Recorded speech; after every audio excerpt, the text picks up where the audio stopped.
ओम नमः शिवाय। श्री शिव महापुराण वायव्य संहिता चौथा अध्याय। नैमिषारण्य में दीर्घ सत्र के अंत में मुनियों के पास वायु देवता का आगमन। सूत जी बोले, उस समय उत्तम व्रत का पालन करने वाले महाभाग्यवान उन ऋषियों ने महादेव का अर्चन करते हुए उस स्थान में यज्ञानुष्ठान प्रारंभ किया।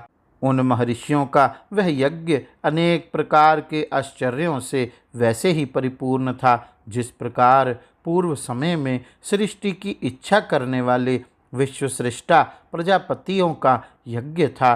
कुछ समय बीत जाने पर प्रचुर दक्षिणा वाला वह यज्ञ जब समाप्त हो गया तब ब्रह्मा जी की आज्ञा से वहाँ स्वयं वायुदेव आए। वे वायुदेव साक्षात स्वयंभू ब्रह्मा जी के शिष्य, सब कुछ प्रत्यक्ष देखने वाले तथा इंद्रियों को वश में रखने वाले थे, जिनकी आज्ञा में 49 मरुदगण सर्वदा समुद्धत रहते हैं, जो प्राण आदि अपनी वृत्तियों के द्वारा अंगों को चेष्टावान करते रहते हैं, जो समस्त प्राणियों के शरीरों को धारण करते हैं, जो अनिमा आदि 8 प्रकार की सिद्धियां तथा नानाविध ऐश्वर्यों से युक्त हैं, जो तिरछी पड़ने वाली अपनी पवित्र गतियों से भुवनों को धारण करते हैं, जो आकाश से उत्पन्न हुए हैं, जो स्पर्श एवं शब्द नामक 2 गुणों वाले हैं, तत्ववेत्ता लोग जिन्हें तेजों की प्रकृति कहते हैं, उन्हें आश्रम में आया देखकर दीर्घकालिक यज्ञ करने वाले मुनिगण ब्रह्मा जी के वचन का स्मरण कर अत्यंत प्रसन्न हो गए। तब सभी ने उठकर आकाश जन्मा वायुदेव को प्रणाम कर उन्हें बैठने के लिए स्वर्णमय आसन प्रदान किया। इसके पश्चात मुनियों ने उस आसन पर बैठे हुए वायुदेव की भली भांति पूजा की और उन्होंने भी उन सभी की प्रशंसा कर उनसे कुशल पूछा। वायु बोले, हे ब्राह्मणों, इस महायज्ञ के पूरे होने तक आप लोग सकुशल तो रहे। यज्ञ में विघ्न डालने वाले देव शत्रु दैत्यों ने कहीं विघ्न तो उपस्थित नहीं किया। आपके इस यज्ञ में कोई प्रत्यवाय अथवा उपद्रव तो नहीं हुआ।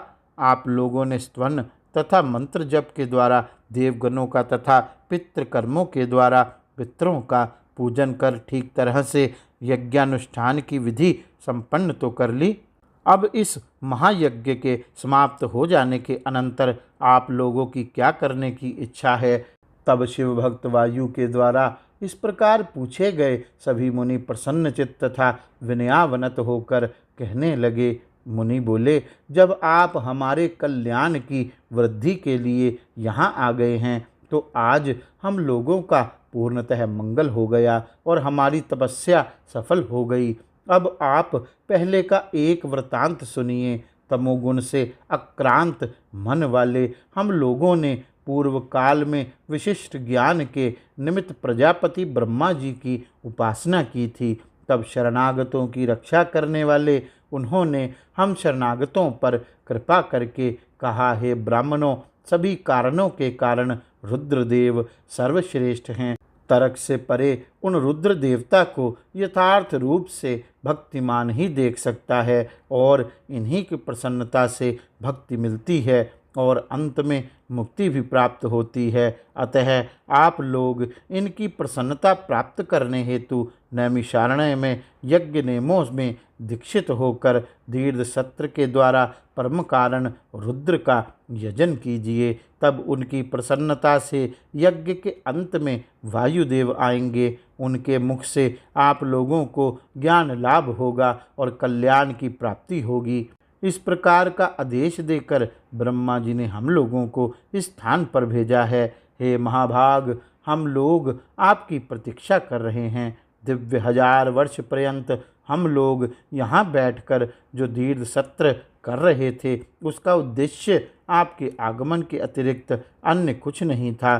तब प्रसन्न मन से वायुदेव ने दीर्घ सत्र करने वाले ऋषियों के उस प्राचीन वृतांत का श्रवण किया और मुनियों से घिरे हुए वे वहीं पर विराजमान हो गए। इसके पश्चात मुनियों के द्वारा पूछे जाने पर शिवजी में उनकी भक्ति बढ़ाने के लिए सर्वव्यापक वायुदेव ने सृष्टि की उत्पत्ति एवं शिवजी का ऐश्वर्य संक्षेप में बताया। गौरी शंकर भगवान की जय। ओम नमः शिवाय।